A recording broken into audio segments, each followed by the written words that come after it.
Every modern regulation protecting workers from industrial collapse or toxic exposure carries a grim origin story. Historically, these basic safety standards were purchased with a massive down payment of male lives. Take the Mines Act of 1842. This legislation proactively banned women and young girls from underground work. But the parliamentary debates at the time rarely focused on lung disease or structural integrity. The primary argument was about preserving social morality and keeping women firmly in the domestic sphere. Because the law prioritized social standing over physical survival, men and young boys remained below ground. They were left to navigate deteriorating, high-hazard subterranean environments without any new structural protections. The result was a strict legal dichotomy. Early Victorian labor laws treated female moral protection as an urgent legislative necessity, while male physical survival was viewed as a secondary, expendable concern. This flowchart illustrates what sociologists call the provider mandate. It charts the strict social and economic expectation that a man must accept lethal levels of risk in order to act as the economic anchor for his family. Looking at this cross-section of a single-shaft mine layout, we see how that societal expectation translated directly into industrial design. At sites like the new Hartley Colliery, engineers relied entirely on this setup. It was a deliberate, isolated choke point connecting the workforce to the surface. Adding a balance scale to this diagram reveals the stark mathematics. Operating with only one exit was a calculated financial risk. Mine owners weighed the immense cost of sinking a secondary safety shaft against the cost of cheap, abundant male labor, and determined it was simply cheaper to risk losing the workforce.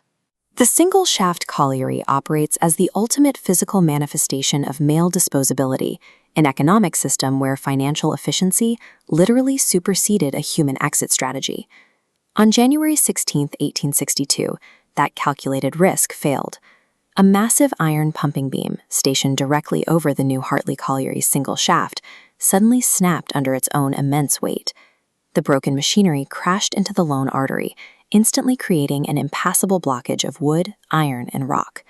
204 men and boys were sealed in a subterranean tomb. Historical accounts often label these events as sudden, unavoidable acts of God, but the men at Hartley did not die instantly. They endured a preventable, multi-day process of slow suffocation in complete darkness. The resulting demographic devastation was the total erasure of the village's adult male population in a single week. This mass casualty event was the inevitable, mathematical conclusion of the original calculated risk established by the provider mandate. When news of the disaster spread, the Victorian press and public heavily romanticized the tragedy. The media spun the slow deaths of the miners as a profound display of heroic stoicism. Framing an institutional engineering failure as a noble sacrifice serves a specific psychological purpose. It acts as a societal defense mechanism, allowing the public to process the horror without actually questioning the ethics of a system that traded male lives for coal. The public response did include a massive relief fund established for the Hartley widows and orphans, which quickly became one of the largest philanthropic efforts in Victorian history. Yet looking closely at this visual representation of the relief fund's distribution, we see a colder logic at play. The state viewed the deceased strictly as utility generators.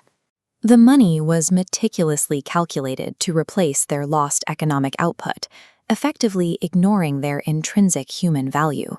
While the financial generosity appeared empathetic on the surface, it reinforced the exact system that killed the miners, legally treating them as replaceable economic machinery.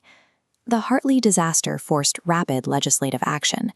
Within months, Parliament passed the Mines Act of 1862, officially mandating twin shafts for all collieries. But this law was entirely reactive. Decades after the government proactively legislated social decorum above ground, it took the agonizing deaths of over 200 men to force a change in physical safety standards. This 19th century precedent established a pattern of reactive safety, where protections for men are written in the aftermath of casualties rather than through foresight. It is a historical trend that helps explain the persistence of the empathy gap regarding modern hazardous industries. We must shift focus toward proactive physical protections, prioritizing the worker's well-being over economic output. ensuring safety standards are no longer dependent on post-tragedy legislation. Understanding Hartley is not just about mining history. It is about recognizing the long-standing social contract that asks men to trade their safety for the survival of the collective. Truly equitable safety requires us to finally address this calculus of disposability.